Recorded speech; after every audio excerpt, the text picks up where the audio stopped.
right, welcome everybody to our 6th edition of Dissolving the Divide. I'm Leslie Powers, and my co-host and producer of the show is Derek Bartolacelli. And Dissolving the Divide was a brainstorm of Derek's that started with our recognition that there's so much division in the world, division within ourselves and between us as people, and that these divides are really seriously leading to great distraction and division on a global level that's threatening our freedom and distracting us from the truth. So we're here to have some real reasonable and heart-based conversations about these divides to help bridge the gap and bring us closer together. And we have great guests today from the Luv-A-Lution team. Derek. Yeah, definitely. Hey everyone. Hey. It's great to have you. Yeah, great totally. to be here. I'll Thanks let you for guys say hello and all that good stuff. Yeah, for sure. Yeah, really So Derek, why don't you give them a little more intro? How did you come about learning about the Luv-A-Lution team here? Yeah, sure. Sorry. Yeah, through good old Facebook or something like that. And these fine folks, conscious parents, conscious, couple, great role models for those, levels and all that stuff, and just hearing about their journey and actually having, conversations with them. I'm rewinding it, from the current time to, they take upon, the medicinal, nutritional knowledge of, the likes of Dr. Sebi and things of that nature. And, they sell, I wouldn't call it dietary supplements, but I just call it sacred medicine, more or less, in a more conventional capsule, blah, blah, blah. But not to downplay that, but I ain't trying to this ain't no sales pitch or anything like that. But, I've bought them. I appreciate it. For sure, yeah. We've been in contact, more ever since, and have personal phone numbers and all that stuff.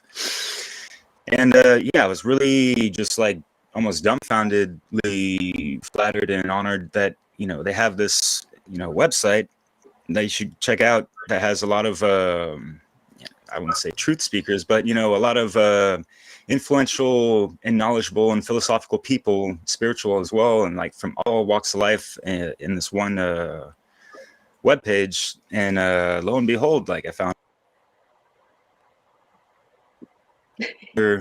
just being conscious creation. So yeah, I was really grateful for that, and just having a good connection, making friends, and they're really approachable and inviting me out there. I'm quite a journeyman at the moment, so I think I might take a road trip. We will see. But to get more to the subject matter, I'm so glad to have these people on because, number one, this is the 6th episode, and, the first one was just, Leslie and I introduction, but, the 4 after that was really, the structural, that's going to build the house.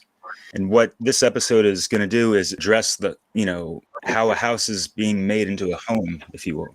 Mm-hmm. So we've had our master builder, Nate Cap, to cap off last episode, which was brilliant. I'm just, every episode has just been so incredible. And I'm so grateful for just, everything's just been better than expected. Yeah. And to have you guys on, please, So John Paul, Amy, and Sebastian. Thank you so much. I missed all that.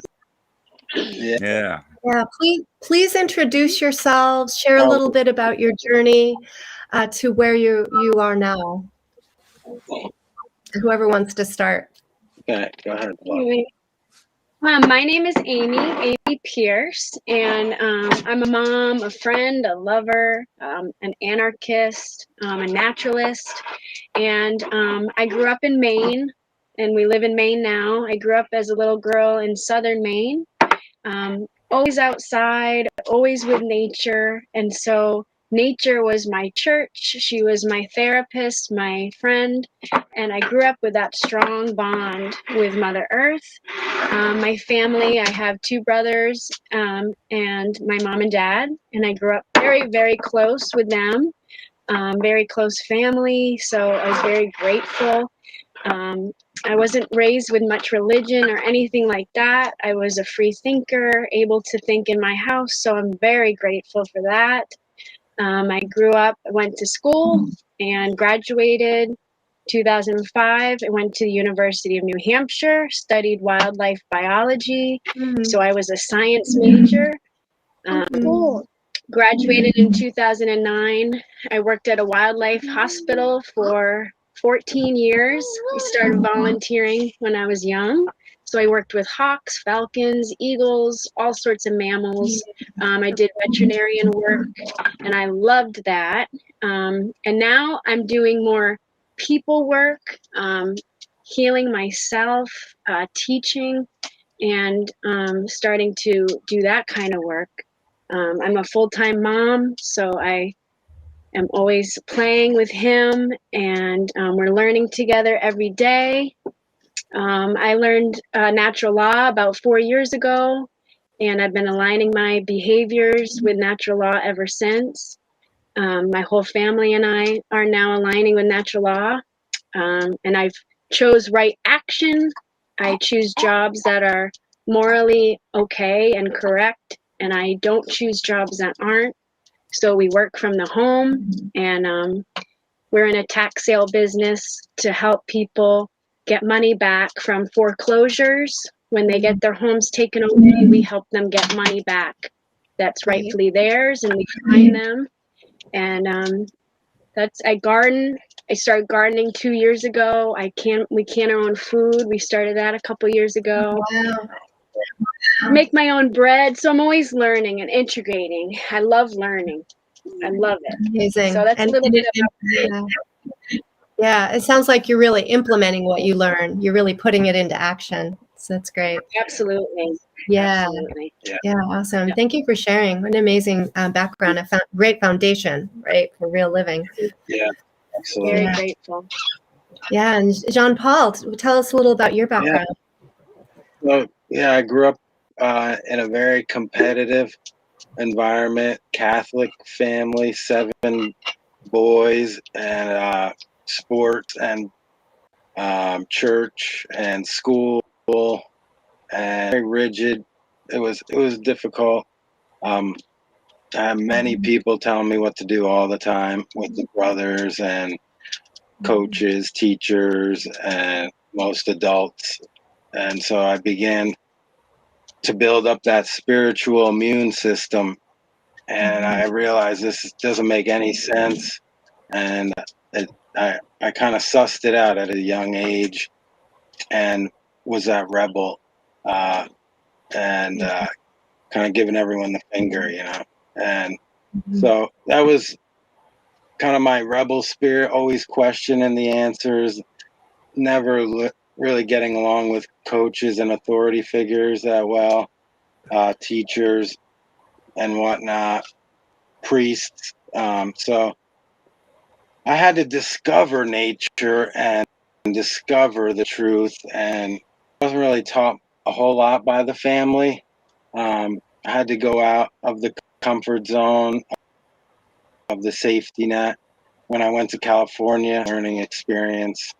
But yeah, I've always just been curious, wanting to know what's going on, and just always wanting to know, thirsty for truth, basically. Yeah. So yeah, that's What brought you to Maine? My folks were here in the southern Maine area. Always loved Maine. It has a lot of California traits with the ocean, the mountains, the lakes and the rivers, and the natural beauty, and way less people. So it's kind of yeah, it's quiet, and I don't know. Yeah, it was a vacation spot, and then we fell in love here, and then my folks moved south, and we stayed here. And are you living off grid? You know, what kind of home have you created for yourself? Yes, we're pretty minimal. We live the mortgage lifestyle, the death pledge that mortgage means. We didn't even realize. Jordan Maxwell taught us that. Yeah. So we were raising our son as a babe, and we wanted to get land, so we sold our house and got some land off the grid. We brought a trailer with a patio attached, and very little regulation, very little, yeah, really just like authority out here. We found is pretty free. The people are very genuine. It's kind of like the Wild East because it's out here. Not many people make it this far east. It's rugged. Yeah. Cold. Yes, it is. And we embrace the seasons though. We love it. It's just yeah. Otherwise you go you just be miserable, Yeah. Fighting nature isn't really a good idea, right? You gotta go with the flow. Yeah. Yeah, I How walked did you outside guys? today to the compost with no shoes on. I've been just doing it every day, and we get stronger. Yeah, Yeah. like Wim Hof. We love Wim Hof. He's an inspiration, that guy. And going out into the cold and just it's all mind over matter. We're kind of try to toughen ourselves up. You got a lot of snow over there right now? Yes, we just got fresh snow this morning. I was snowboarding down the mountain this morning. Oh my gosh, lovely. So Yeah, tell it's us, incredible. how did Luv-A-Lution come about, and what's your intention with Luv-A-Lution, and what do you offer? Share a little bit of that. That was it was my first awakening happened in 2011 on that farm, and I was just heart opened up, my mind, and just a real great awakening of spirituality, who I was, and I just didn't know what it was and what to call it, but it was an evolution of spirituality, of love. And then I just said Luv-A-Lution. That's what's going on right now, because that love within me was starting to well up, and my ego was kind of quieting, getting more humble, because I was alone a lot and in solitude With nature. Yeah, eating correctly, drinking nice pure water from the mountains by the Yuba River. And yeah, it was an incredible 2 weeks. I cried for about 2 weeks straight, really absolved all my mess that I've had, within. It was an experience coming out of that, and had a lot of clarity from our language, spirituality, and just who I was, and realizing we're all chasing external things when it's all hidden within us. That love frequency. Yeah. Yep. And then we took it into the 3D, Yes. So. Yeah, when we met, then we brought it into the 3D with a health supplement, and then just wanted to, as well teach occulted knowledge that we knew and what our experiences were, and natural law, and we learned all of this stuff together, all of that truth together. We learned David Icke broke open so many doors for us, and we started learning more and more from all these mentors that we were finding online. It was wonderful. And with Passia, we discovered him, and I was lobstering and causing a lot of harm in the commercial fishing industry, and for a paycheck. And I knew in my heart it was wrong. It was so much death and dead fish and stink and everything around. It was a very low vibration. He quit in one day. We didn't know what we would do for money. Had no idea. We just said we can't harm lobsters anymore. And we quit the job, and we figured it out. So with that movie Earthlings we watched, and I quit my job and stopped eating meat right in that one day, right after the movie, basically. It was just I couldn't take the feeling, the cognitive dissonance I was experiencing, and I just had to be honest with myself, stop lying to myself.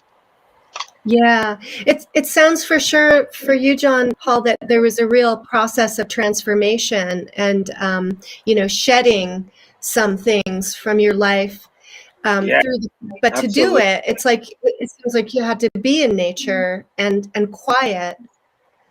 Yes, absolutely. That Yeah. And stillness is incredible.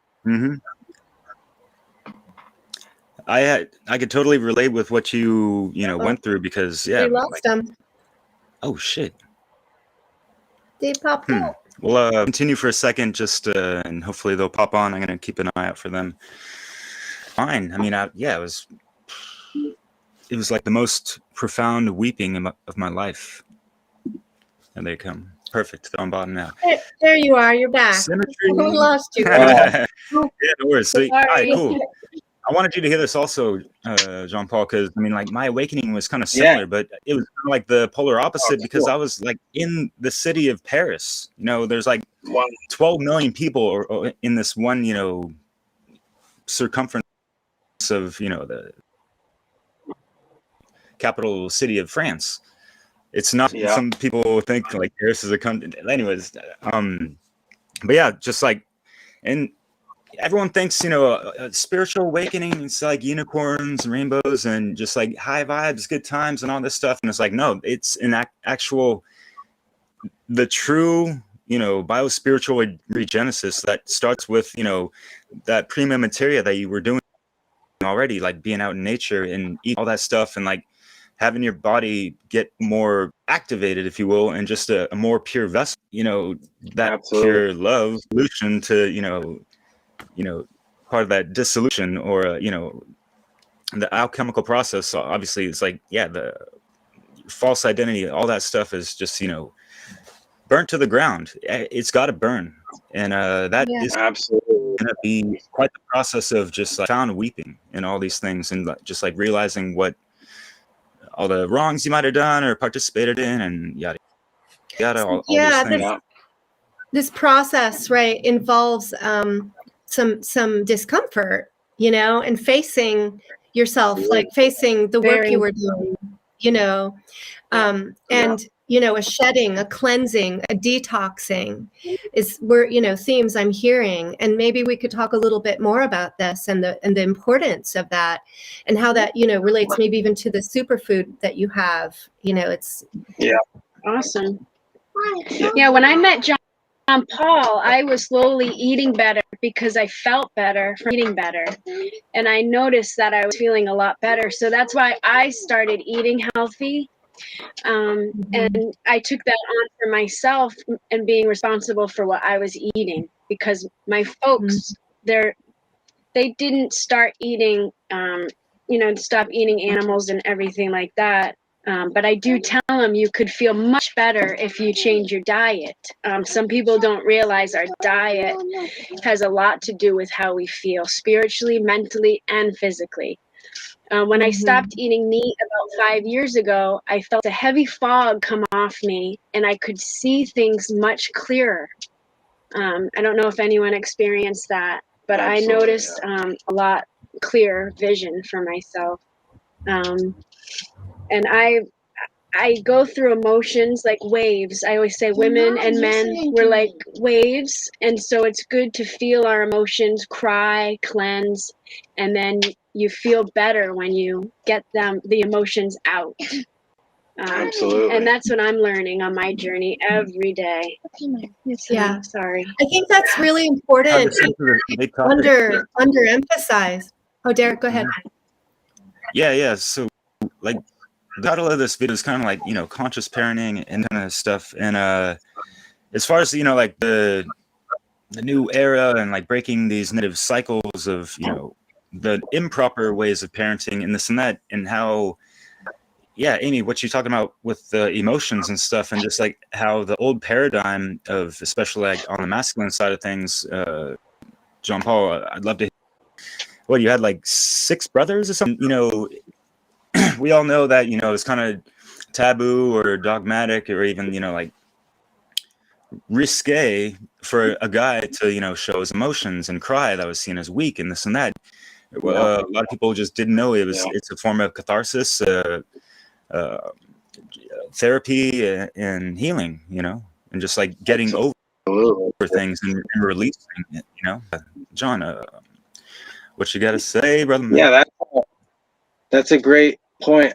Also, Derek, yeah, I was in San Francisco living in my van before I got to the farm. So it was similar to you in Paris.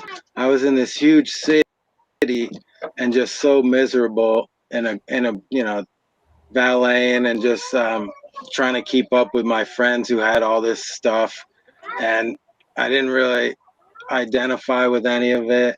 And once I got out to the land and nature, I grew so much and just learned about myself.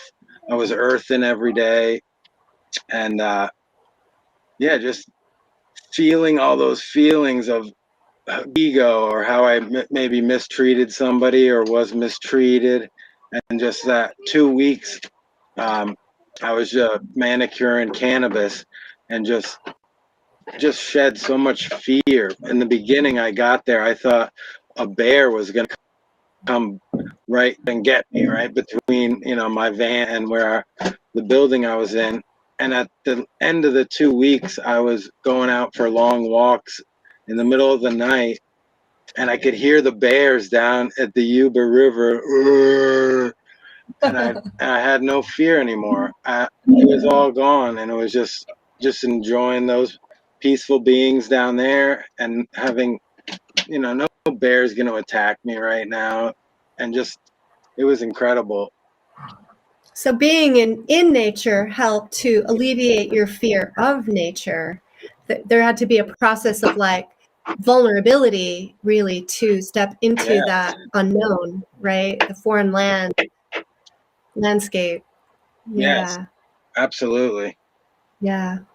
And what we know, we don't fear anymore. So that we've learned that, you know. Yeah. We know. Absolutely. And the inner creates the outer. So I realized that inner divide is creating this outer divide, which we all experience.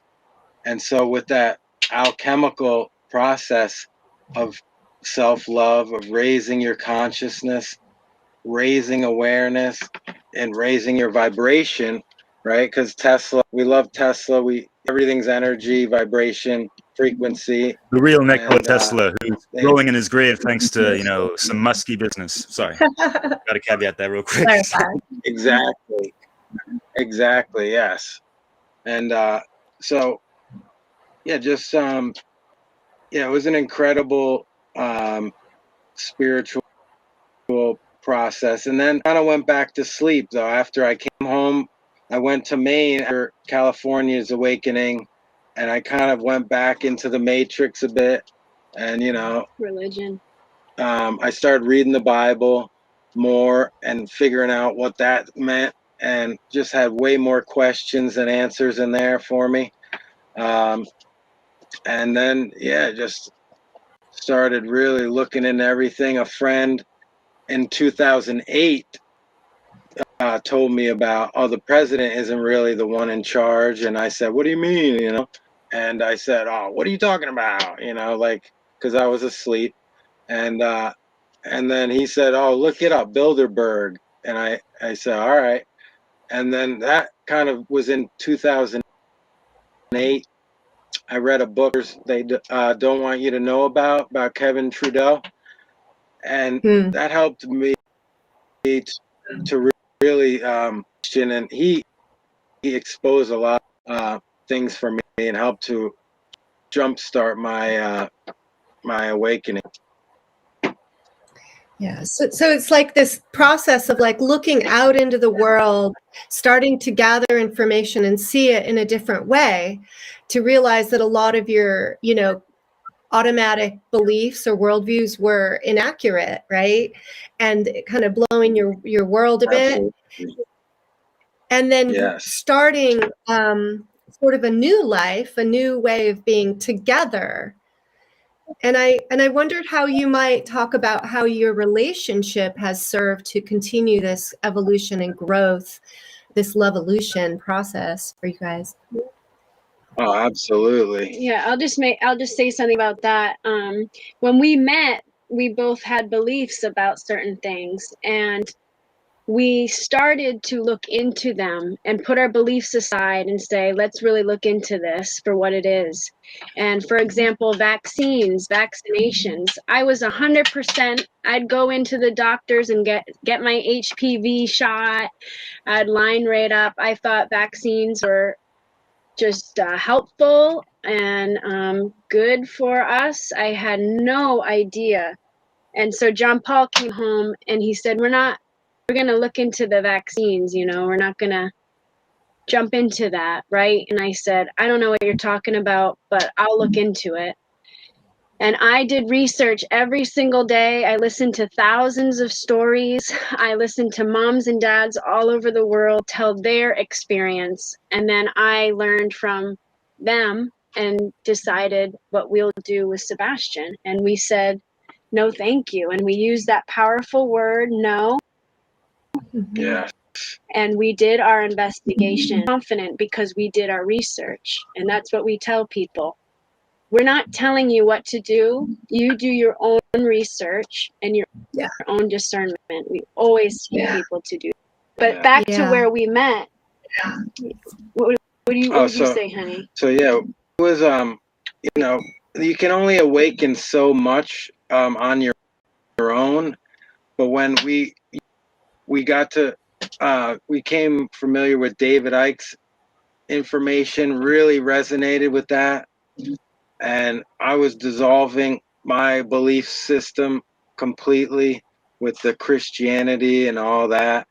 And she was dissolving hers and her areas. And then Mark's information just really made so much sense. It was just like right on and fit so well, like a perfect fit resonated with. Because it was truth. Because of that, the truth that it is, these hidden laws, it just makes so much sense. We all kind of know about them, but then we're told, oh no, it's just, and they're sciences. They're based off truth. It's all based off truth instead of beliefs. Yeah. Because beliefs are sometimes, not being true. We always say, if you have to believe in anything, believe in yourself. Yeah. Mm-hmm. Boom. Yeah, I like that. And, lots. Also comes into knowledge versus belief. It's like, it's best to know things than to just believe whatever, of course. But it sounds like, you both came with your doing own. research is one thing, but our audio is a little glitchy. sorry about that. You both came with your own areas of knowledge, right? And then coming together created a bit of a spiral awakening, like an enhancement almost to knowledge and growth. Would you say, like I liked what you were saying, John Paul, about you can awaken only so far as an individual person, and so the further awakening comes in some kind of interaction. Would you say? How is that? Yeah. So, that's a great point. So I learned a little bit about manifesting, and I was writing in my journal about my dream girl, and then there she was. She showed up, and I was just so amazed, and we were just fast friends instantly, and we were both living with our folks, so we wanted to be with each other all the time, learning. We both had that thirst for learning, which is very important. We wanted to know more, and they tell me about the eiders, which are the sea ducks, and I was telling her about the chemtrails. I did not know about the chemtrails. Yeah. Mm-hmm. So we were informing each other of each other's different perceptions, broadening each other's perceptions. I love that. Yeah. And having open minds together and curiosity. Yeah. Yeah. It's like two little kids, you just want to know more. All right, let's go play. And, and we had a conversion van at the time. So we could just go and hang in the van and talk and get to know each other. We talked a lot. Yeah. We talked a lot. Yeah. learned about each other. And yeah, and she had that mountain, and I was from more the ocean and the beach, and she had the mountain knowledge and the forest and the wood knowledge. And so she taught me so much about, chaga, cow's milk. How she can help me connect that this cow's milk is for a cow, not for us. And I couldn't make that connection without, her influence. So Yeah, How that's did a good point. Leslie, can I just ask real quick? Because I'm really trying to tie these things back into what we're getting at. And, growing up, every individual grew up from some kind of family unit, or everyone was born from a mother and all this stuff. And like whatever household we were born into, we have these traditions and routines and things that are just like, it's something like milk, something like that. Like, oh, my mom ate like that. And I want to say it might have been David Icke as well. And like for everyone who gets triggered by that guy, like he wrote like a dozen textbook grade, like things. It's not just, the buzzword of, he always, everyone has to mention reptiles when they hear his name, which is complete utter crap. It's a slander and all that. And a lot of people haven't even read a single page of one of his books, nor Our son seen reads much of his books lectures, which are like 8-hour marathons. Wow. Good on him, man. He talks about a lot of We call him spirituality Grandpa. and all that stuff. Grandpa So anyways, Ike. what I wanted to ask you guys, so like this example of, why there's a, they cook a fish in this pan, but they always have to cut off, like a third of it. And they always say, like the younger generations are like, oh, that's how grandma did it. And it turns out grandma didn't have a big enough pan to fit the whole fish in. Exactly. So they're just all this waste and all this stuff, and just like lack of individual, critical thinking, and just like self-expression, because we kind of feel like we have to fit into certain boxes when we're growing up, and and like trying to meet expectations from parents and this and that. And it seems like what you guys are doing, which seems to be quite a polar opposite. Actually, Amy, like you guys are quite different, because you seem to have, very conscious parents, and that's great. It's almost like a rarity, unfortunately. But if we're, viewing the world, and that's how it's been for millennia and since antiquity, pretty much. But, not to rag on the old timers or this and that, we're in the here and now trying to flip the script and, birth, a new generation of conscious kids from conscious parents like you guys are doing. So, yeah. How are you, And I John have Paul, to just able add to snap out of that conditioning and tradition? But yeah, Amy, please go for it. Sorry. Yeah, you're good. I just wanted to say my parents were against all the decisions I made. So they were just loving. They were open to me exploring. My folks, last Christmas, we're not doing Christmas anymore, Saturnalia, holiday. And my family had a hard time understanding that, but I still voiced what I have learned and why I made that decision. And my mom still loves me, and I still love her. And not vaccinating our son, that was hard for them, but they respecting my choice. It's John Paul. Now it's our turn to be parents, and we're gonna parent how we see fit. So that it has been hard. I really think what you just described kind of highlights the way that divisions can happen when people maybe go on a journey of truth seeking and awaken to see the world that it's not what it was told to be. And so then there's this potential conflict or actual conflict between you and your family, your parents, and how to separate from those traditions, family, automatic ways of living, and step into your full authentic selves and your lifestyle, but also maintain the loving connection. I think that's really what we're here trying to inspire, is like we can divide, but we can be still in a loving connection. I really appreciate that. Yeah. Absolutely. Yes, definitely. Yep. And that's that love. We're all that love frequency, that as babies we come out, then the programs get layered on us, right? And we have to get back to that inner child and being our best and being your best friend, being comfortable with being alone, and just observe. Right, we're here to observe and experience, and and discern as well. But that's important. Getting to that inner child, being around children helps bring out the inner child. And I had a lot of nieces and nephews to play with, and I learned about parenting through my brother's mistakes, basically.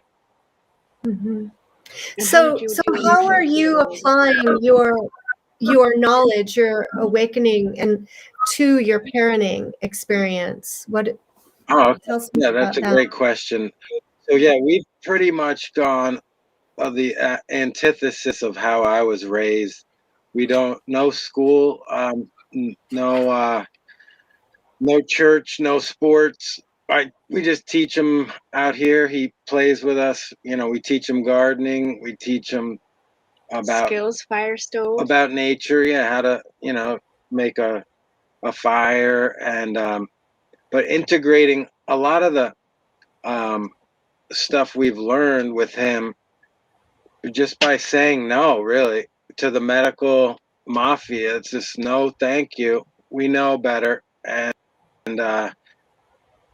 by using that word no, pissed off our parents, but we know better. We had the knowledge. We did the research. We discerned the information to make an educated an educated decision, not guess, but using that trivium, and you got to know to say no with the knowledge. with proper doses. Yes, you do. Yes, absolutely. A pediatrician came up to me and said, "I'll see your son and give him vaccines for free. Is it money that's stopping you from doing this?" And I told him all about the things about what's in the vaccines, and he didn't know any of it. But I taught him, and I think I know, and he was very open. And so we had a good conversation, and he saw my son on a hike one day and couldn't believe how healthy he was, and that was that. I cleaned houses for him, so that's why he asked if he could vaccinate my son and do that. So you just got to stick up for your children. Yeah. Yes. Yeah. And they're so vulnerable, the kids. We gotta protect them, literally, because I wasn't really protected as a kid. So I want to be there for my son, and so that he doesn't have to go through the suffering and the pain that I went through, and the lies too. The bullying in school, and the division within school. Yeah. And we're both home with Sebastian because we both have the masculine and feminine, and we allow him to have mommy and daddy, and I think that helps him a lot, having both parents. Yeah. Absolutely. Yeah, it's a two-parent job. Right. Having both of your full presence, and your influence from each of your, unique selves, right? Very important to balance that feminine, masculine in the child experience in a nurturing way, very nurturing. So talk a little about your parenting style and, how the difference between, say, an authoritarian approach to parenting versus, I know, Amy, you've talked about that being in opposition to conscious parenting. Yes. So when we gave birth, everything was natural. I wanted to have all natural birth if I could. And his mom, actually, she had 7 boys, and she told me, your body knows what to do. It's like waves. Contractions come, but you will get over it. And that advice helped me so much. I said, my body knows what to do. My body knows what to do. And Sebastian came out. It was wonderful, painful, yes, but we had no medication, nothing like that. And we did attachment parenting. So when he wanted to nurse, we fed him, and he was always with us, very close. We slept with him in the bed. We still do all together. And we never rolled over on him. None of that wasn't a problem. Some parents are scared of that, but it really wasn't an issue. We never ever did that. And Yes, very Yes, and also, what was the question? Oh, authoritarian versus the conscious. So yeah, right from the beginning, we knew they were wanting to try to jab him, and so we said no, thank you, and we just wanted to go home to really get him, you know, and loving, caring, and Daddy followed him down to the hearing test. They said, we're going to take Sebastian for a hearing test. And Daddy followed them and went into the same room to make sure Sebastian was, you got to watch your babies in the hospital.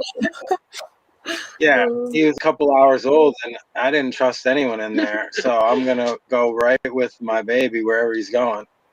And our baby, excuse me.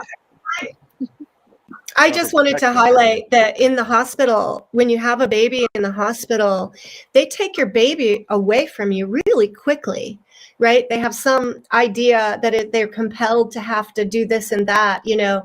And so like making a stand to if you even have a baby in the hospital, which I don't think is the best place to have a baby, but necessarily, but to have that baby, skin to skin, and to make that connection and that attachment that you talked about, Amy, is so vital. And so, you know, these patterns in the hospital where they justify somehow to take babies away and separate them from the mother and the father is one of the first places and ways that I think this division happens. And it's, I know personally, like, you know, my first baby, I was hoping to do a home birth, and we were at home giving birth, and she just happened to get her head stuck in just the way, and we had to go into the hospital, and ended up with a C-section. And, you know, but I was so invested, and I wanted that baby with me immediately. I wanted to establish that nursing relationship. I very much was aligned with you, Amy, around, you know, wanting that attachment to be really a strong foundation, to co-sleep. I had my baby under my left arm, you know, and nursing, and there was no, it was so peaceful. It was so fluid, you know, and lovely. And there's a lot of indoctrination around babies needing to be born in, you know, that it's not safe, you know, and all this. And I really admire that you listen to that inner knowing, and also the knowledge that you sought, you know, to raise your child differently and to say no to this like mainstream way of starting kids' lives in the world. Yeah. Animals don't give their babies away. Yeah. Yeah. It's a crazy, really, you know, when you think about having a baby and all the ways that the system is designed to separate you from, you know, in the hospital, taking the baby away to test their hearing and whatever they do, put drops in their eyes and weigh them. Oh, their temperature's not right. Let's, you know, instead of putting that baby swaddled on your body, you know, they put in a little separate container in a cubicle in a room, you know, where they're not getting touched. You know, it's craziness. And so then we come home, and oftentimes the economic demands are such that parents have to leave their kids in daycares and, you know, in schools. And so I just want to hear your thoughts on why you've chosen like not to do that path, and the benefits you're seeing by doing it different. Yeah, that is a great question. So even before I had met Amy, I said I'd never put my child into a school system because I'd been there myself. I would not want it. Where it comes from. Just, yeah, basically separates us from our soul, our spirit. That's what school does. Okay. And it slowly creates the acceptance of slavery, that it's okay, and go get a job. Don't ask questions. And so that I wouldn't want that on anyone. So it was real easy to say no thank you to the schools. I went there and I didn't learn much. I had to skip class and stuff, you know. But And a lot of the times they school as well. If you have a hard time, they might call you, they say you have a problem. And I think that starts ourselves. And we might believe what they say and have that for the rest of our lives if we're not aware of it. So I think we need to bring the children and you know, tell them they're fabulous, they're great, they're born geniuses. yeah, Right. absolutely. Right. The experience of a child in a school is very much about sit down, be still, do what you're told, jump when we say jump, don't horseplay, you know, don't be too wild, sit in a circle, you know, it's all this, and it's all separate from the parent for hours and hours and hours, you know. Yeah, it's like group think, do as you're told. Truth comes from authority, and the teacher, you know, and yeah, I didn't like it one bit the first day. I remember going into kindergarten, going, what am I doing? I don't want to go here. Same. And I remember kids being bullied, and I would sit with them and sit, and I'd get made fun of for sitting with the other kids that were being bullied.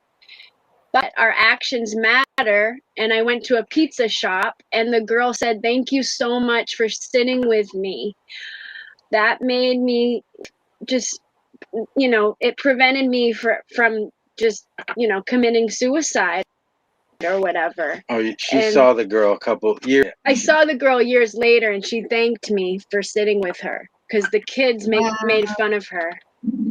And so school it can be, yeah, very hard for children. School, it's very hard on their soul and their spirit and their confidence. It comes from care, though. That's where the decision came. And I wanted to thank you guys for caring enough to make the show.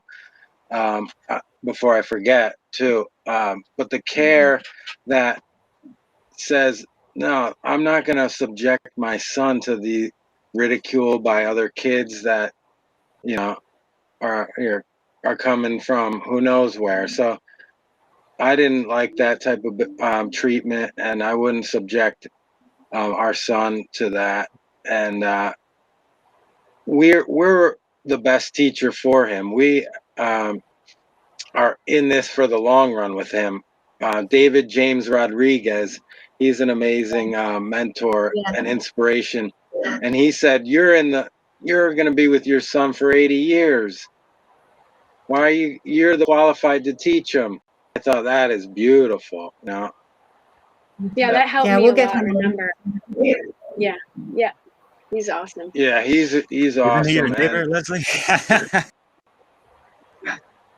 Yeah.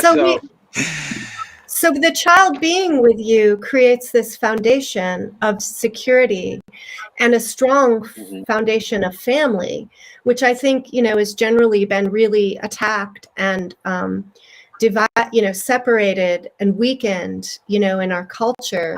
So you're choosing a different lifestyle that's really valuing yourselves, one, as legitimate teachers, as the rightful influencers of your own child based on morality and principles and connection to nature. It's a lovely thing.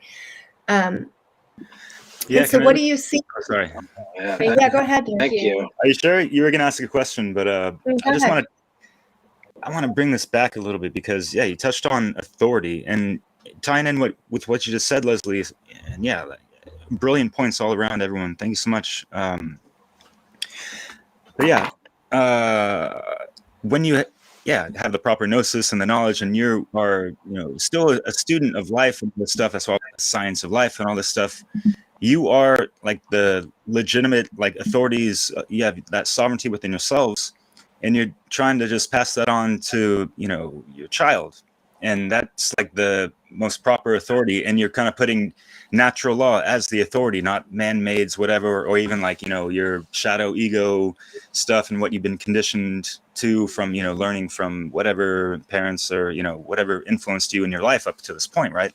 But, you know, we're born into this world, you know, like naked, you know, umbilical and all this stuff sometimes. And And then we're subjected to all types of authority, a lot of toxic authority from, sorry to say it, but, I wouldn't say toxic parents, but, maybe unconscious. Some are actually that toxic, people that don't love themselves and bring another life form into the world that they don't have. Like you said, if you don't have love for yourself, you cannot give it to anyone else. But anyways, going back to authority, we have the robe, kind of symbolic of, religious authority. But in the medical room, first and foremost, you might get isolated and stripped from that maternal, divine, feminine that is needed, because that, like we mentioned with Mario West, that masculine and feminine balance is within each and every soul on this planet. And it's just a law of nature, or laws of the universe, whatever, like semantics. But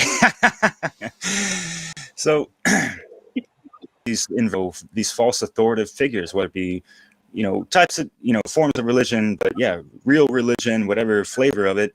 And then, the governmental authority, and then, the parental of that child is influenced by all these things, and like the mainstream media authority, newspapers authority, and all these, manufactured narratives, if you will.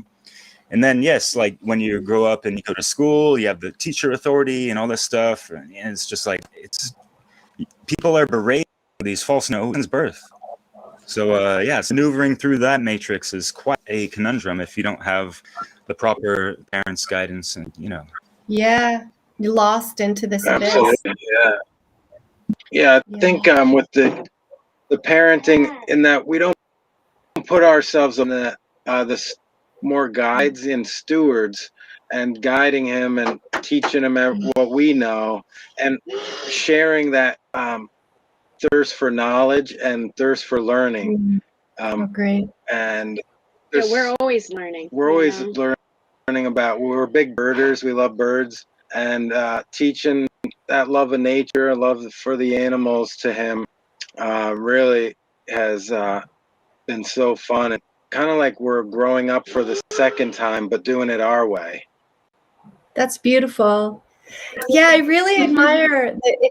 It's as if, you guys are uniting in your love of learning and knowledge, your pursuit of truth, and that this is something that connects you, and it gives you the power, really, together to be able to say no to those things that defy truth, that defy the knowledge, that you're awakening to. And that being united together in that is so powerful, really important. Yeah, it is. It is. How you guys face? Go ahead. Sorry. I was just wondering, I imagine, every couple along the way faces conflicts, right? Different rigidities or like areas of resistance, right? How have you guys worked through those things? That book. Yeah, well, being not giving a shit what people think of you is really helpful. We'll call each other names to test each other, try to make sure we don't take things personal, and we try to guide each other to be the best version that we can be. So we take that criticism and then we try to integrate it. And we're reading this book called Mars from Venus, and it really helps us resolve our problems. Like John Paul is really learning how to be a good listener, even more so. And I'm learning more about appreciation, and we want to learn and get better in our relationship. So we're open to that, which is really nice. And it correlates with like a garden. Relationships are like gardens. You got to do the work. You got to weed the stuff out. You got to give it attention and care, and then they'll grow a nice crop for you, and you'll have a great friendship. But it's a kind of a two-way. Do a little feng shui. Yeah, it's like people are like, oh, like this person's so high maintenance, but if just like what you guys do is so beautiful, and I love it. Just that constant taking back to first cosmic law of just, approach to life and just wanting to do better, make the right choice on a day-to-day basis, and that co-creative spark with your partner and this and that, and like having to, weave that together amidst all the, little differences, small or large, and all these things. Sorry. So yeah, it's it makes things so much more easier, and it makes the high maintenance stuff low maintenance or no maintenance at all, because it's like any kind of maintenance, and how my approach has been, and like I don't feel any kind of stress or drama or just like conflicts are going to arise, right? But it's all about having patience and all that good stuff. I love that analogy to the garden, tending the garden, and it's a maintenance. It's something you do ongoing. It's something, there's seasons to this, and there's a patience, and you have to be present, and so like you have to be present to tend your garden, you're present to tend your relationship, and slowing down life in a way that, separating from the mainstream, rat race, probably allows. I really like the open-mindedness, the open to learn from each other, the being willing to stand in your own center of your individual self as you, work things out in communication, and basing it on a love of learning and growth. So those are some things I'm hearing. Absolutely. Yeah. And love for truth is the highest love in the universe. So that's where we meet there with the truth. Yeah, we have that as our foundation. So just like building a house, you have a nice solid foundation. You're going to have a solid house. It won't tip over in the wind, Very good. Yeah, very good point. Yeah, that love for truth. I forgot a point I was going to make. Anyway. So the foundation.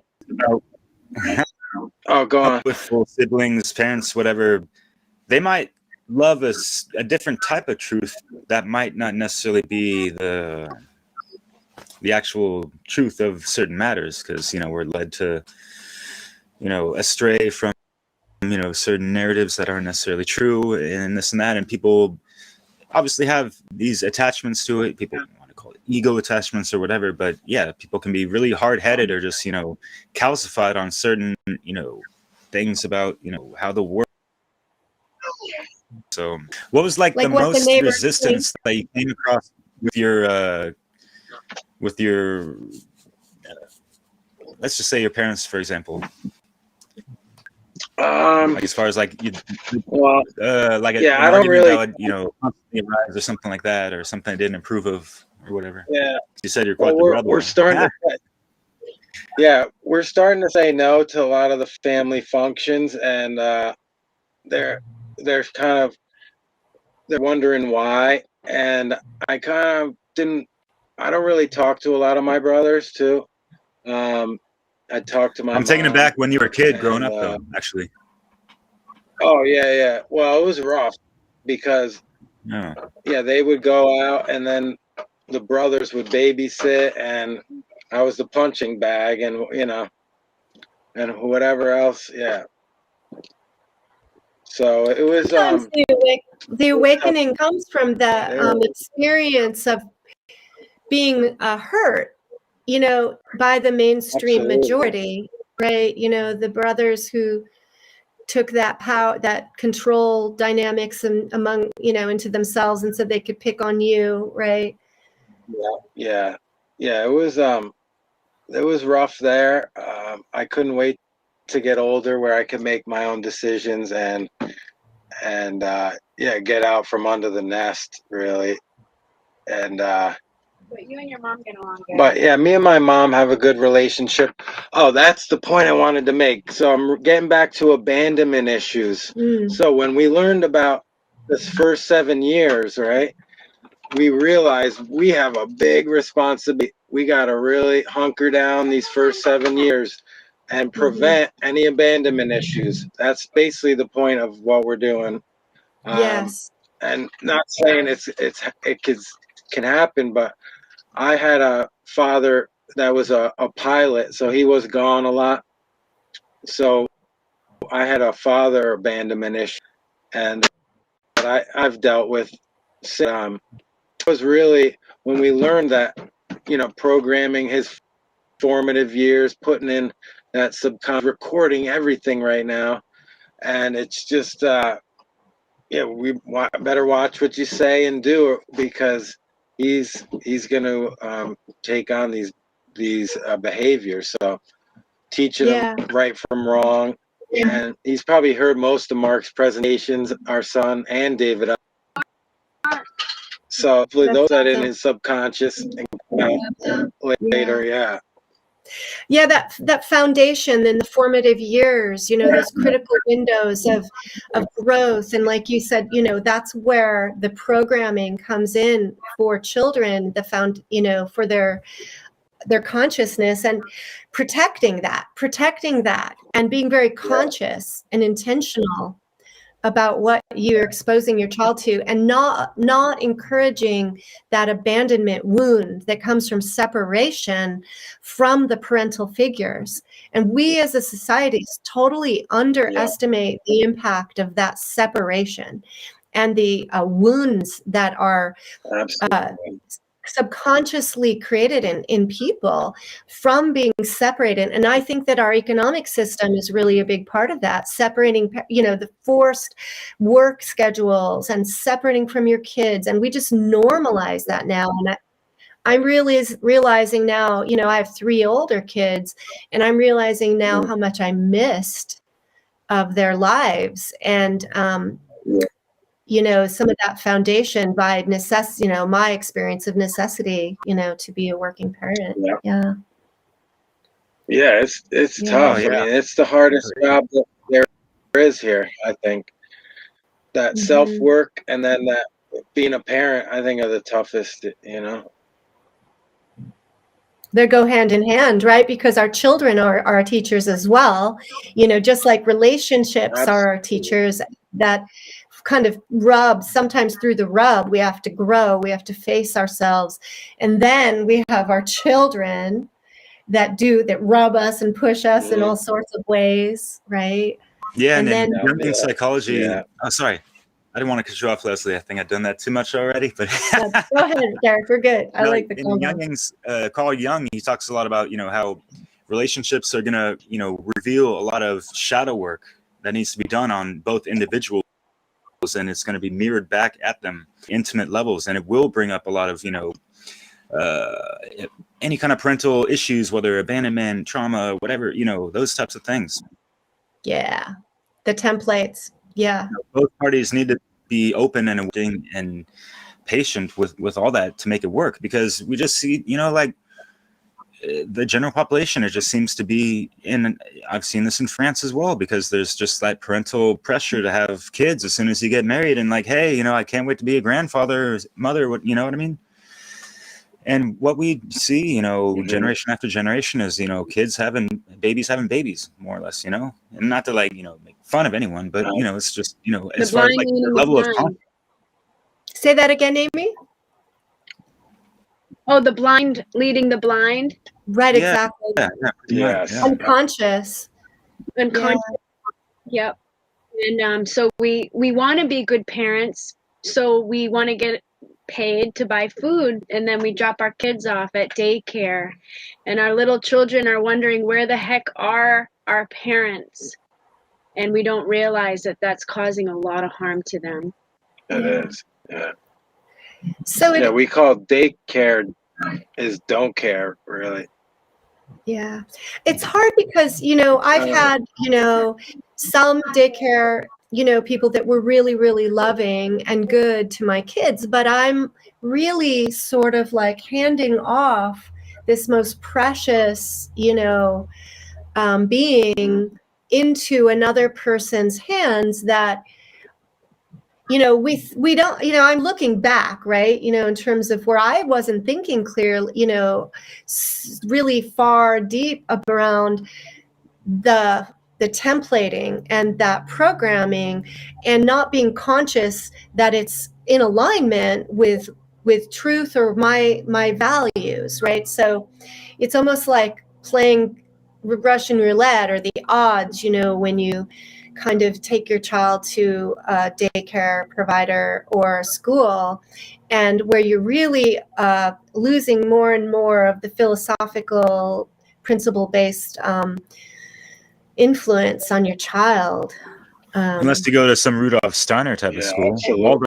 Yeah, I mean, but I also, this is where I want to go with this, is there's also a need for community, right? And some truth to it takes a tribe or it takes a village to raise children, you know. And so how are you guys finding that balance with separating out from aspects of the world, but also, you know, have you been able to find a resonant community as well? How do you do that for your child? That's a great question. We have a farmer's market down the street, and there's a play date every Tuesday, and it's wonderful. There's tons of kids and a trampoline and food, fresh vegetables, so that's really fun. But they're closed for the winter, so that's what's tough. But we're going to start our own school. It's going to be called Own School, and we're going to talk to David about different ideas, and we're going to different kids all over the community that want to join, and we're going to teach gardening, life skills, natural law, self-ownership, self-defense, self-responsibility, self-mastery, self-love, you know, all that good stuff. And so we're going to take that to a new level, and so we're excited about that opportunity and see where that takes us. So we'll update you on that. Right. I love the spirit of, like, when something isn't there and you create it, you know, that's the spirit that we all need to take on. Yeah. Yeah, it's exciting. That's so we wanted hip hop. So that phrase hip means to know and hop means to move. It's real simple. So to know why we move, right? And this is KRS's knowledge, but we know why we move, because we're you know, spiritual beings having this physical experience, and we want to share that knowledge with others and that truth, I guess. And we have natives out here, the natives, and they're we have a wonderful friend, Toma, and Dwayne Toma, and we'd love to introduce this to him and see if he wants to teach the kids some native knowledge. The Passamaquoddy, Wabanaki tribe of the East, the people of the First Nations people, and so we've been connecting with them. And he was real into learning about the natives when we first got here, our son, and he must have felt a spiritual connection here. And he was wearing headdress, the feathers on, and we was wanting to know about the natives. And so we, as unschoolers, we go learn where his interests are and learn about all the stuff we can, facilitate that knowledge and learning. It was really sad with that stuff, but very important. What would you say oh, go ahead. What would you say to the parents that say, well, I'm not qualified to homeschool or unschool. I don't know about physics, or, I'm not really good at math. How do you bridge that gap, in the homeschooling, unschooling experience? Yeah, that's a tough one, because that ignorance it's hard. And when we take that, we give that power away. It's hard to get it back, but I would say look around in the area for people doing that same thing, and maybe you can find something that you don't have to be doing it all the time with your son. You can drop him off at a place where they do nature learning or gardening or whatever it is, and try to work with people that are doing the same thing you are doing, which can be hard. But there's groups that you can look into around wherever you are located. So there's like a networking opportunity. It's always exists in most communities, right? Being an unschooler or homeschooler doesn't mean that you are the only one teaching, but you might connect your child with you know, the Native American guy, you know, or other. Yep. Or yeah, there's yes. No, That- that's a great point. That apprenticeship. Yeah. Yeah, I like that apprenticeship. Teaching. Yeah, bringing people together with, you know, people that are doing it and having mentors. That's the best way to learn, hands-on experience to learn. Jean-Paul, you brought up a really good point that, you know, in my question, it just sort of reflects a divide already of programming that most of, you know, us have, that we're not qualified. How can I be a teacher? Right? I don't know. I've thought about that. A lot of people, it's like, really have deferred their you know, it is an authority thing. It's like deferring to the expert. You know, you have to have the degree or the credential to be able to do this job. I'm not qualified, you know, and there's a lack of self-confidence in our own ability to be like self-learners, you know. And I'm saying, well, look, if you don't know it, you can learn, you know, and you can find people to learn from, right? It's a different that's mindset. Yeah, that's our attitude too. We take that responsibility, and we don't doubt ourselves too. We try not to. I mean, because with that knowledge, you gain confidence and trust that he will learn. Yeah, and they're geniuses. They're little geniuses just soaking it all in. And so when we can facilitate that, cultivate it, and not get in the way, then it can really be a beautiful thing watching your child blossom into the flower they are, you know. So you've observed that your child has a natural drive to learn. If you don't have to worry about them like being stagnant, right? The growth is just part of who your child is. Yeah. Yeah, I think he just are always thirsty and want to know more on any topic, and you know, and we have the arc too from Passio, and we watch. That's basically his education. The arc. Yep. We watch, you know, movie on anything and everything. Bigfoot, we love Bigfoot, and so UFOs. So yeah, he just soaks it all in, and we don't watch TV, we don't watch violent stuff, you know, and so yeah, we're just kind of raising him how we wish we were raised, I guess, free, you know? Yeah, without all the distractions. Yeah. Yeah, and we give him a choice. So that's important.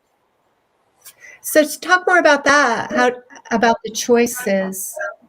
Yeah, I never had choices growing up. I was forced into most things, sports and church and school, like I said, and that doesn't really work.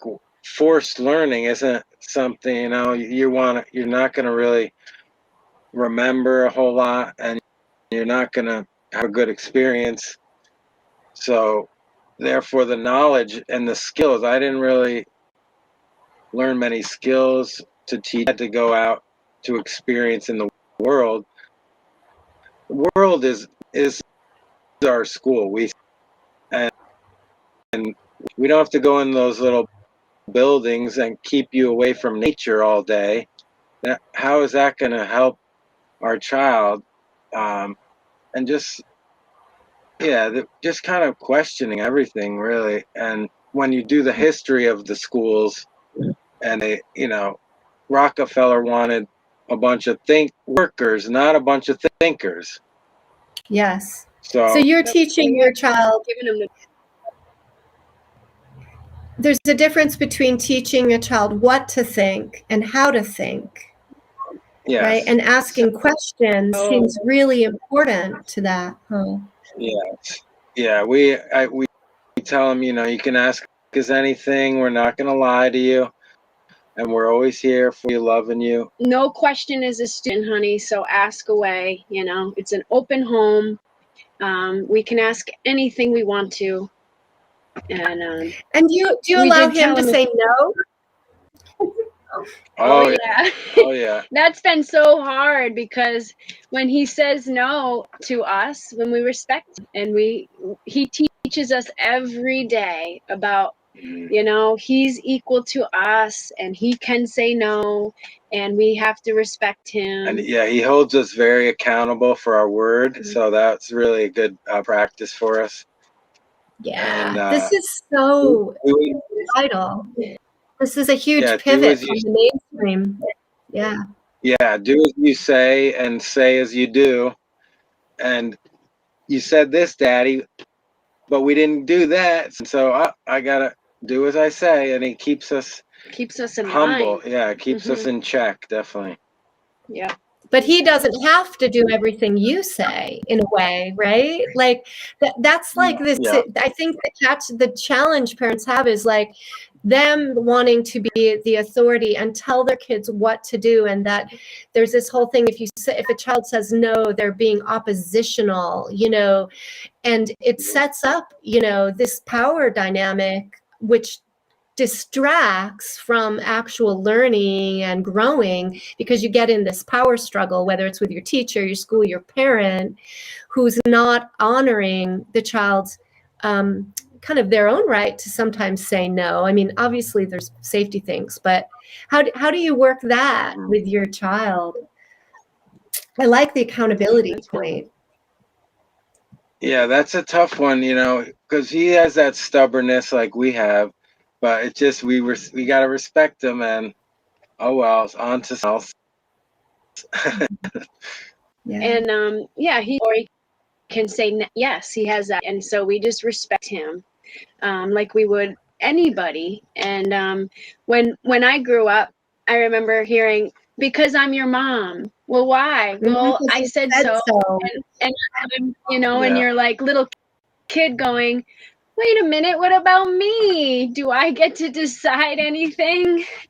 And so I didn't want to Frustrating, do that with him. It is. You can't wait to grow up. Yeah. Right. To And then you make your own spend a lot of decisions. your years like proving to the world that you get to make your own decisions. You know, I think like teenage years become a lot more volatile because of kids like finally realizing I don't have to do what I'm told, you know, like I can say no, I'm big enough now, you know, and I think that that's an unnecessary tension. Like it doesn't have to be so dramatic, right? Yeah, because they're projecting a lot of, oh crap.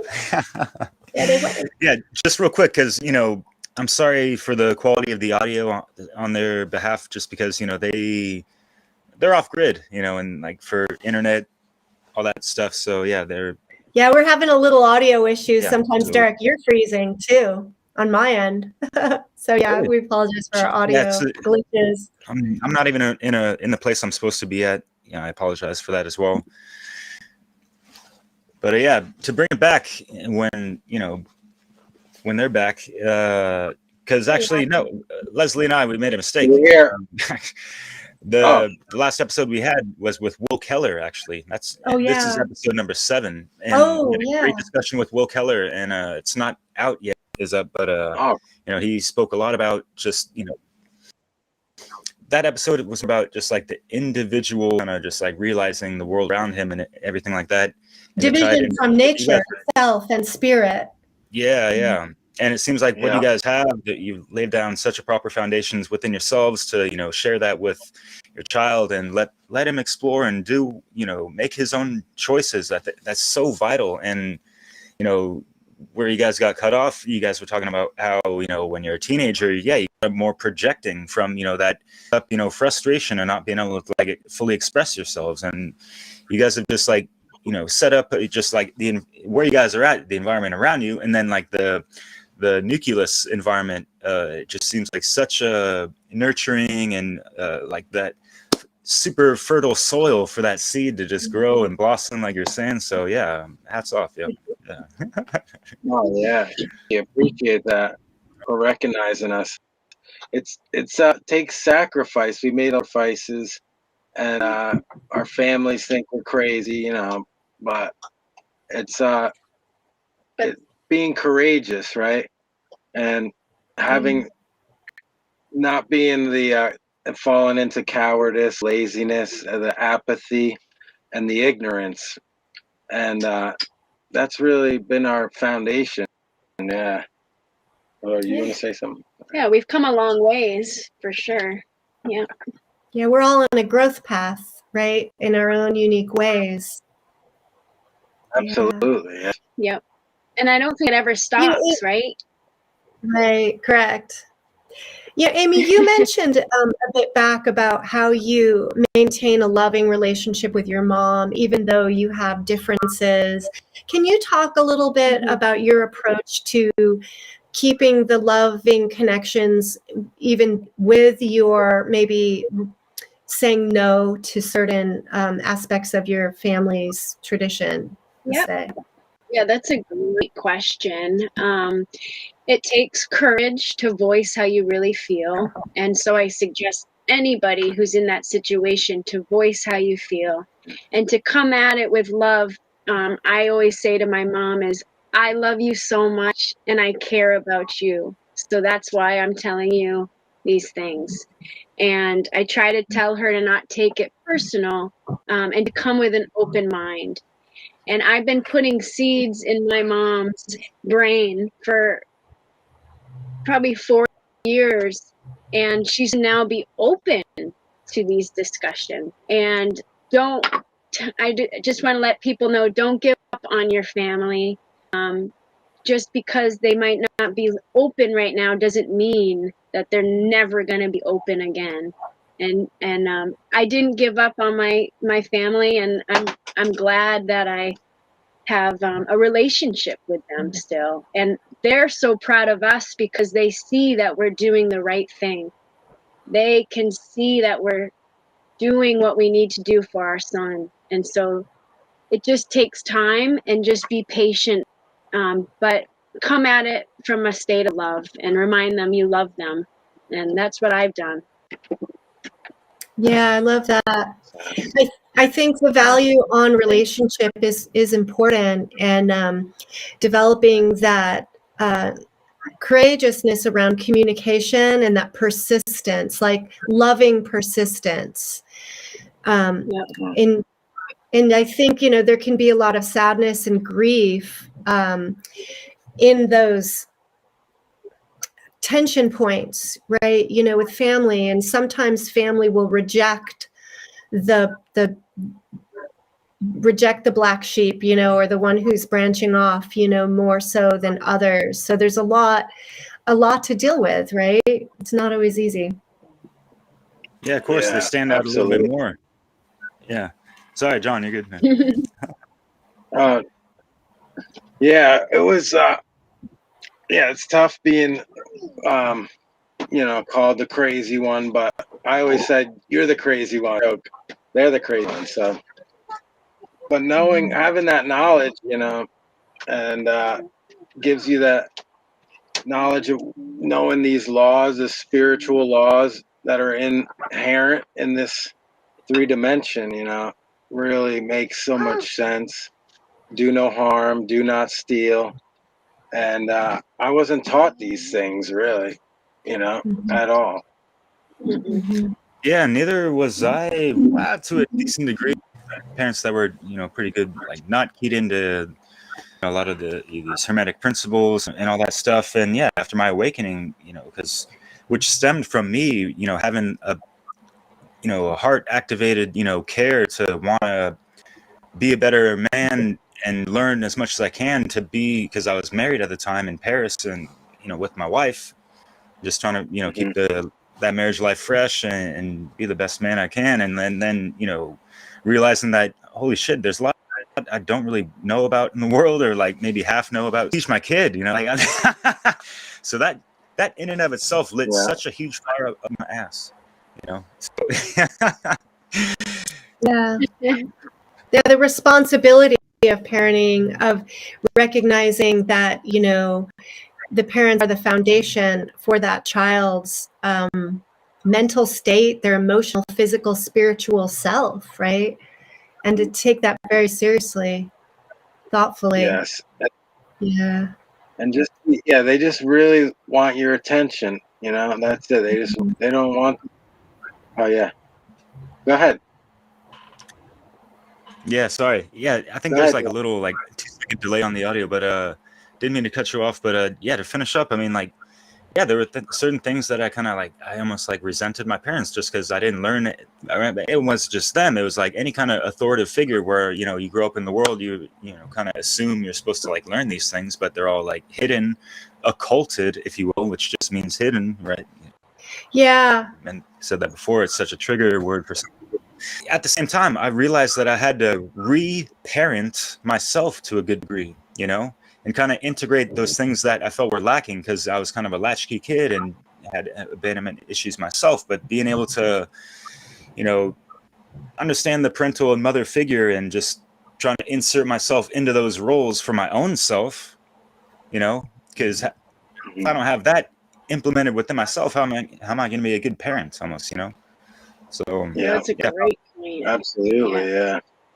interesting. And like, I was thinking about that, but I mean, like John Paul, like you were saying, like this massive explosive, you know, awakening when you're just like a frequency shift and you don't have the grammar to like articulate it or like navigate through it. So yeah, we might ebb and flow, you know, in and out of the matrix. Cause you know, it's like, whoa, like, you know, so c'est la vie, but yeah, back to you guys.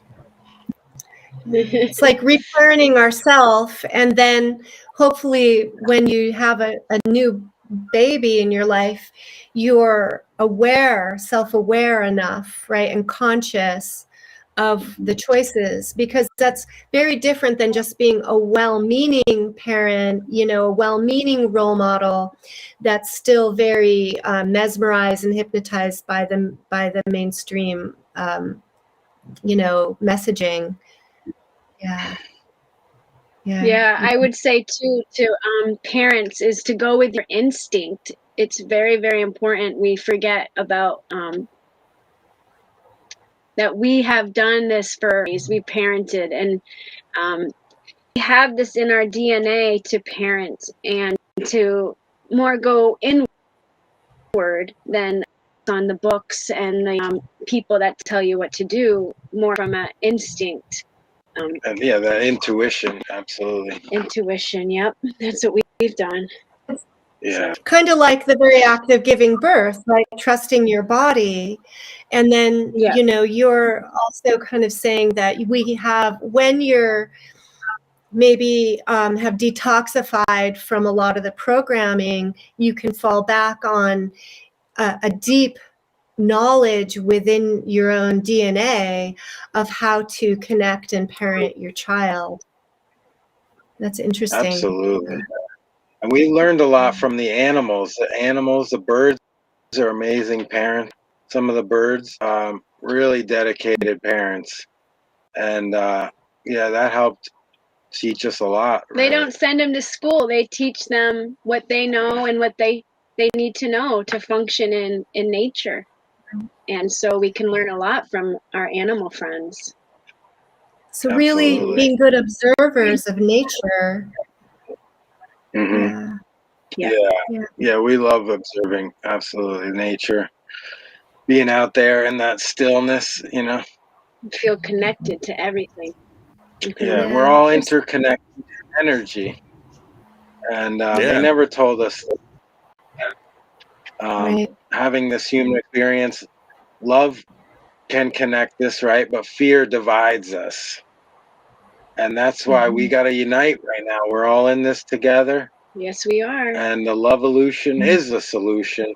We could change this place overnight if we started loving ourselves truly. Push aside those differences, those little tiny differences, and come to our true essence that we really are. Right. And face those divides with loving communication, right? And and healthy boundaries. Yeah, that's a great point. So we're at about an hour and a half. Maybe to switch gears a little bit, and I want, and then wind down. Is I'd love for you to share about your inspirations around nutrition, Dr. Sebi, your health, the superfoods that you I don't know if you've made them, or just to talk about that and the importance of that in your life and as parents as well. Yeah. Awesome. Yeah, well, we have our superfood. It's a health supplement. Here's the bottle here, Luv-A-Lution superfood. We got the bladder rack, iris sea moss, and birch root blend Dr. Sebi created to basically alkaline our bodies so they thrive, right? Instead of function. His research said that, his knowledge said that disease can't last in an alkaline environment. So our pH is very important, and he has research and tons of data to back that up. So the seaweed supplement helps get mucus, which is one of the leading causes of disease, and it removes the mucus, and it creates an alkaline environment within the body. It has vitamins A, B, C, D, E, and K, minerals such as iron, calcium, magnesium, potassium, iodine, which is very important for balancing our hormones, which also affect our mental state. It's also amazing for immunity booster, energy. A lot of our clients say they have so much more energy taking this supplement. It's really good for bones, muscle, joints.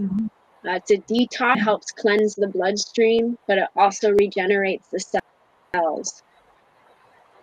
So this is an all-in-one, and it's made for all ages. We give it to our son, so we know he's getting the vitamins, minerals that he needs to thrive. You can visit our website at luv-a-lution.net, and there's great information on there about it.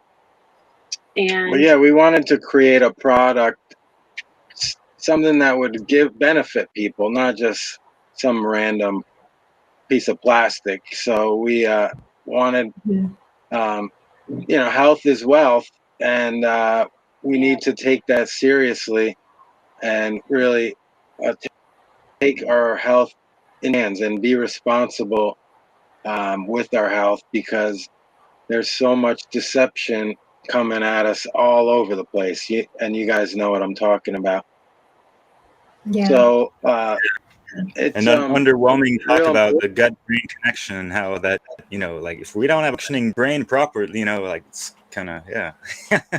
Yeah, absolutely. Yeah, the gut, body, mind connection, the brain, heart-brain coherence is super important. But yeah, we've been taking this since we started. I feel like I'm 18 and I'm 43, and just tons of energy.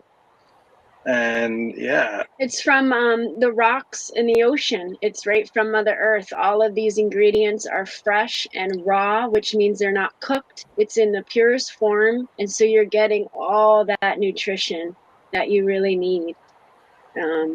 You can open the capsules. Some of our customers put them in the soups. They put them on smoothies. Smoothies, me, yeah. And salads. Salads are really good too. It kind of gives that salty sea flavor. Yeah, your own version of a Caesar salad. Yeah. Yeah. That's a good idea. And it's we were on Amazon. We got off of there, the Empire. So because of our morals, we couldn't really work with them as a middleman. And so we a lot of good reviews, though. People were benefiting, enjoying it, and we chose the moral high ground and get out of there.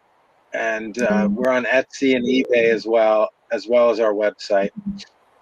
Yeah, I really admire the way you guys strive for alignment, between your principles and your behaviors, that alignment between mind, body, spirit, thoughts, feelings, actions, and standing behind them, with your decisions. And I think that's, bit by bit, the road for each of us to follow is that alignment towards alignment to truth.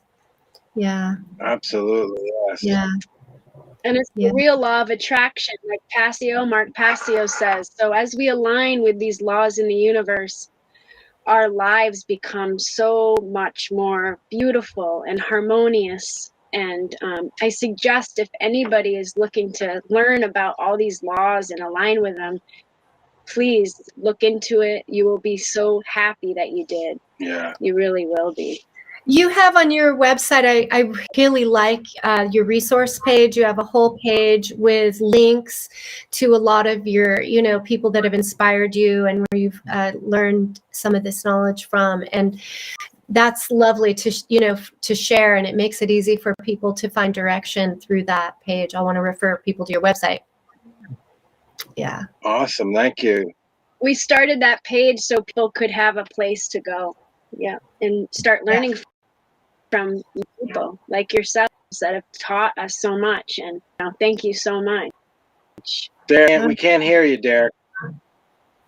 Can't hear you. Derek, can you? I had my mic muted for the most part. I wanted to say just like, yeah, bravo, thank you so much and all that. But yeah, no worries. You guys are awesome. What you guys are doing is great. Really phenomenal work, both of you guys. Yeah, so really glad to have gotten to meet you guys. Really admire what you're doing, and people can learn from you, your story. Thank you. Likewise. Yeah, we're all leaders here. We got. Yes, it is. It's our coming out party right here. Yeah. Woo, no way. We had one interview about 4 years ago through a friend who was at a show called Down the Rabbit Hole with Kay. And that was a fun interview. But this is like our coming out party. So appreciate it, guys. Sure. Yeah. Well, I hope to have more interactions in the future. Everybody check out Luv-A-Lution, your website and your products, and be inspired. So, yeah. Thank you. Yeah, and thank you so much for your time. You're so welcome. Yeah, thank you guys, and keep doing the great work. Much Luv-A-Lution to you guys. Oh, I love it. Good name. Hell yeah. Makes me want to sing. It reminds me of a song. Yeah, we kind of want to the Luv-A-Lution. You say you want Luv-A-Lution. Well, we can change the world. That's awesome. That's so awesome. Yeah, bring the high vibes of music and dance and love and song. That's awesome. it. All right. That's it. Yeah.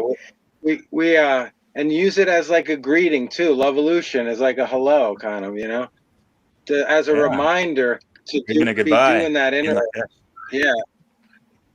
Absolutely. Well, we love you guys. Thank you so much. Yeah, it was such a pleasure talking with you. Yeah, it's been fun. Thank you. Yes. Till the next time. And love yourself. Don't forget. Every day. Yeah. And dissolving those divides all around you. They're everywhere. No, yes, absolutely. They're just crumbling. Yeah, much love to the much love to you guys and your little guy there. Yeah, and good luck with your school. This development of this very natural school process. Yeah. Yeah, thank you. All right. We'll be in touch. Keep you posted. Okay. Awesome. Have a great day, guys. Love you. You too. Bye, guys. Yeah, peace.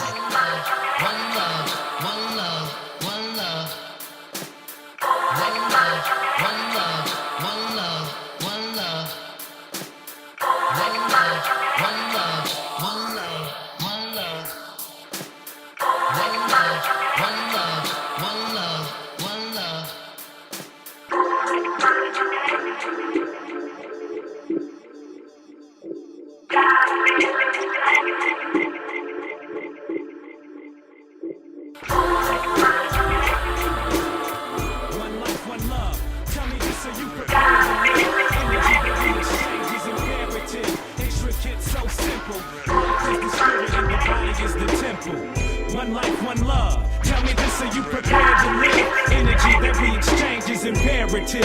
Intricate, so simple. Life is the spirit and the body is the temple. One life, one love. I'm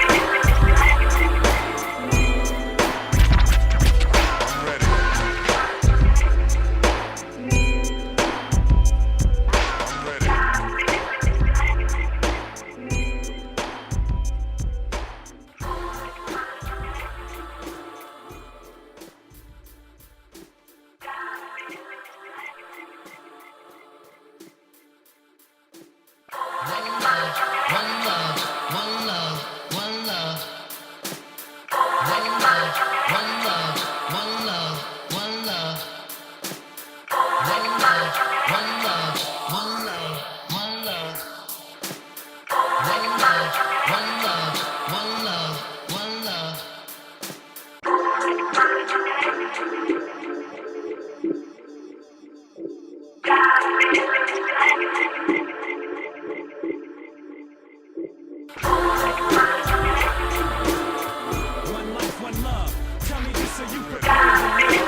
one life, one love. Tell me this, are you prepared to live? Energy that we exchange is imperative.